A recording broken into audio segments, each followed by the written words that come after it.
Welcome to the New Rules for Negotiating 10-Minute Learning Series, a short but comprehensive series of contract negotiation webinars specifically designed for people who negotiate complex customer-supplier agreements.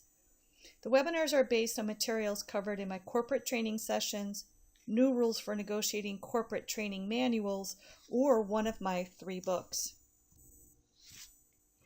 This learning session picks up from where we left off in learning session 1, Mapping the Money Conversation, back in January of 2016. While it is usual to go back and forth on price, adding contractual terms and conditions to the price negotiations makes that conversation much more complex. Many of the predictable patterns when negotiating price change a little when you start adding negotiating terms and conditions. Terms and conditions are both operational and legal. An operational term might be expedited shipping or delivery. A legal term could be indemnification or liquidated damages. And in some negotiations, T's and C's can impact price. Hi, I'm Jeanette Neiden. I'm the author and co-author of 3 books, including Getting to We, Negotiating Agreements for Highly Collaborative Relationships, the Vested Outsourcing Manual, and Negotiation Rules. I work with contract professionals by providing tactical, customized contract negotiation training and coaching from the planning phase through to execution. I've worked with both sales and purchasing, usually at the same company and usually at the same time, so that makes my advice balanced and multifaceted. The dual approach to supply chain negotiations, customer and supplier facing, gives me an exceptional view into translating customer demands into supplier performance. Okay, so this is the Priceberg. This is simply a visual representation of 3 elements: the price, the total cost of ownership, and value. The tip of the Priceberg rather is just like the tip of an iceberg. It is the portion that we all see. So if it's the price, that's the tip, then that's what negotiators see and focus on. But it is only the tip of the conversation. And just as icebergs in reality go far deeper and far broader beneath the waterline, the total cost of ownership conversation and the value conversation are likewise broader, deeper, and beneath the waterline. Now, there are 2 models to negotiating money. There's the distributive model, and this is the model that's based on the Getting to Yes book out of the Harvard Project on Negotiation, in which the story is 2 people wanted the orange, one wanted the pulp, and one wanted the peel, and by understanding their interests in the orange is better able to be divided, and therefore each party gets exactly what it wants. Now, this can also be effective when you're buying a standard part and you're buying 1,000 of them and you get a price break at 1,000 that you don't get if you're buying 50. It's the same sort of concept. It's distributive bargaining. Integrated bargaining, though, incorporates the price, there's the orange in the basket, and operational and legal terms too, meaning we are now getting beneath the waterline in the Priceberg by adding different elements to price when we're negotiating. Now, the zone of potential agreement is a popular term coined by the book Getting to Yes. The ZOPA is a statistical mean where each party would like to land in order for each party to be profitable in the negotiations. This is my money map, and if you don't have one, you can go back to the download page and get your copy from the January 2016 learning session. Now, in this case, the ZOPA is in the middle, and this is between the sellers and the buyers' walkaway points in a more one-dimensional deal, such as dividing the orange.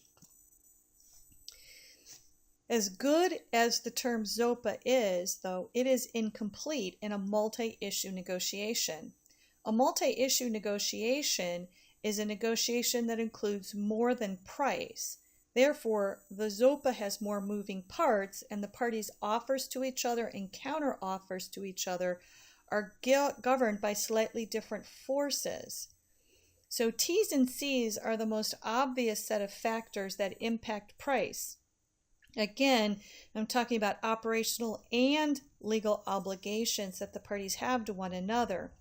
T's and C's arise from many types of concerns: technical specifications, operational requirements, corporate preferences, corporate policies, legal considerations, governmental regulations, and other forms of compliance.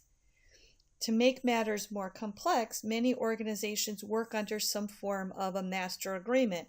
Now, if the supplier is more powerful, then they'll have their standard terms and conditions, or it can be the customer's terms and conditions.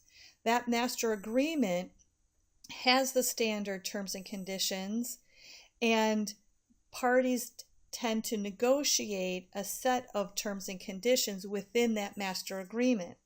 Now, while those master agreements are drafted by the legal departments, it's you, the contract professional, both on the purchasing and the sales side, that negotiate price in the context of the terms and conditions associated with that price.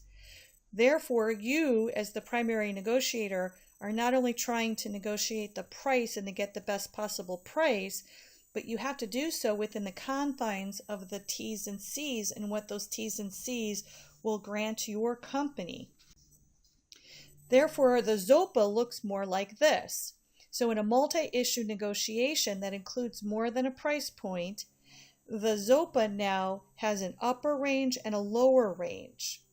That gray line down the middle represents a more traditional distributive bargaining situation where you are simply negotiating on price. But as we start including terms and conditions, it can make that price very complex. And this ZOPA represents the range of potential deals that the buyer and seller could agree on in a multi-issue negotiation. Now, this particular example shows only the range for the terms and conditions that have been identified by the parties that they need to negotiate. To create value and to get the best possible deal for your organization, which includes price and the right types of terms and conditions, we need to be able to embrace the widening of the ZOPA. We need to be able to understand how terms and conditions impact the total range of deals, and not all terms and conditions are approached by the parties the same way. Meaning it gives us a great opportunity to negotiate a variety of terms and conditions to meet our specific needs. In order to be able to grasp the operational and legal terms and conditions that are at play, I often suggest that my clients manually stack, rank, and weigh the terms, both operational terms and legal terms. So how do you target the best possible price and still maintain the best possible language around operational and legal T's and C's? Well, I suggest we look at 4 elements. First, you identify the terms that are most likely to be negotiated, both by your company and by the other company. Define the range of values that these terms can take. So using a limitation of liability, it could be the contract price, it could be 3 times the contract price, or it could be $1 million, or it could be whichever is greater. Those are what I mean by values. Then you define the importance of each term to each one of the parties.